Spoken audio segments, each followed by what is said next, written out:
What's up mga kapadyak? Sa video na to, ibabike-check natin ang bagong Trinx M100 Elite Budget MTB. Pero bago yan, punta muna tayo sa Skylarks Bike Shop para i-pick up yung bike. Samahan nyo muna kami. Pinareserve kasi ito ng friend ko sa pre-order ng Skylarks Bike Shop. Doon na kasi ang alam namin na pinakamurang bigay, kaya doon na siya kumuha. Tigas extension. Sticker, iwan tayo dito sticker. Bang gugupitin na naman, kaya ayun yung dumating na M100. Ano pinagkaiba sa nabili ko dati? Bukod dito. 27.5 eh. Oo, mamaya pag nais akin na, ay dapat pala yung glossy na lang. Ganda ka ng glossy. Madaling madumi ito. Ito, hindi kakapit ito, madulas. Pero kung ako ito, parang mas mamahalin eh, kaysa dito. Ayun ako. Ngayon lang nagkulay ng ganito ang Trinx.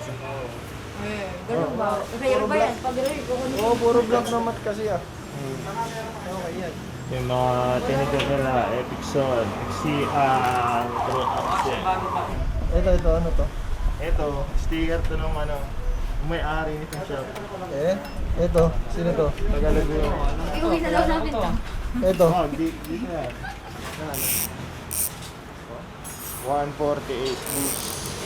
Ilan kaya ito? 6 pulse? Ano na yan siya? Ganyan ba yun? Ang ibang frame na magkakaroon.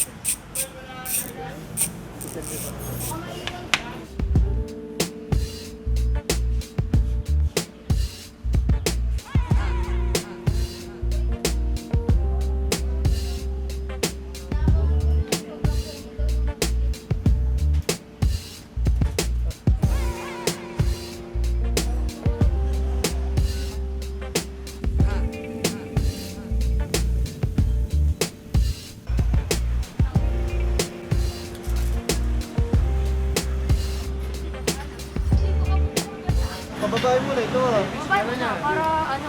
Sabi ko nga ito, pre niya yung dalawang pedal. Sa upuan, hindi kasi kasama yun talaga sa bakit. Oo, para ko nari ako talaga. Freebie yan. Ano ko ka ni Jello? Sakto na. Oh, ano? Ano, tara na. Uy, may stand pa. Game na. Sa kanya. Alam mo Tara na, na. yung time mo. Parang malambuting gulo. Ano ka naman?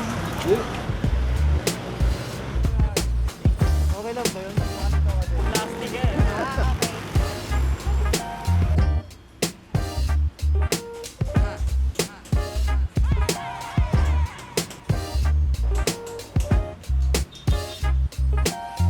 Nakakahiya naman. Hiya ako eh. Basta makakapadyak. Huwag na, kahihiya talaga ako eh. Pumunta sila dito para bumili. At saka malang sticker ni Adli Ahon dito. Sayang naman. Bago tayo mag-proceed sa bike check mga kapadyak, bigyan ko lang kayo ng info kung bakit itong Trinx M100 Elite ang pinili namin na bike na bilhin.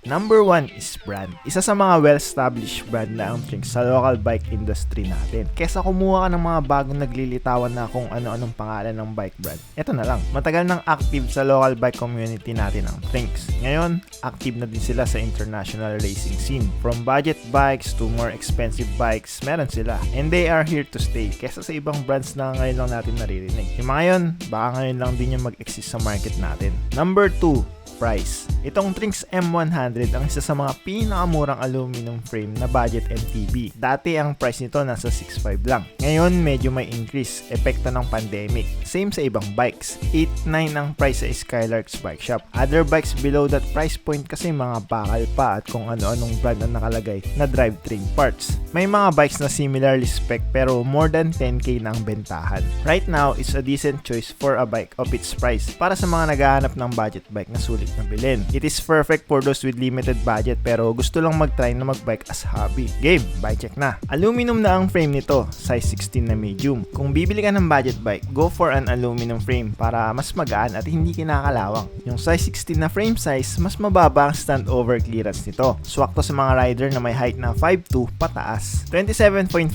ang wheel size. Hindi sobrang laki ng gulong tulad ng 29er kaya mas madali ang handling. Pero hindi din maliit na mapag-iiwanan sa rektahan. In between in-between siya kaya medyo balanse pa. Sad reality ngayon, medyo humihirap na maghanap ng parts pang 26er. Tires, rims, most especially sa forks. Karaniwan 27.5 or 29er na lang mapagpipilian. Kaya if possible, go with at least 27.5 for future proofing. Naka-internal cable routing na ang frame. Hindi tapered ang head tube pero oversized at zero stock ang headset. 3x7 speed ang drivetrain na mix ng Shimano and L2 parts. Para sa akin, mas okay na to kaysa sa mga drivetrain parts na kung ano-ano ang pangalan. Mas subok na kasi to dahil sakit ng ulo kahit pinaka low tier components lang. Ang maganda pa dito, hindi combo shifter. Magkaiwalay yung brake and shifter levers. Kaya kung balak mo mag-upgrade sa hydraulic brakes, kahit yun lang palitan mo, wag na muna ang shifter. Or kung masiraan ka ng shifter or mag-upgrade ka, kahit yun lang din palitan mo, wag na muna ang brake levers. Hindi damay-damay sa gastos kasi nga magkaiwalay unlike sa combo shifters. 3x7 speed should be enough for multi-purpose use. Yung gear mabigat na yan para sa rektahan at mabilisan na takbo. May second chainring ka pa pang all around. And may smallest chainring ka pa na magagamit mo para sa mga ahon.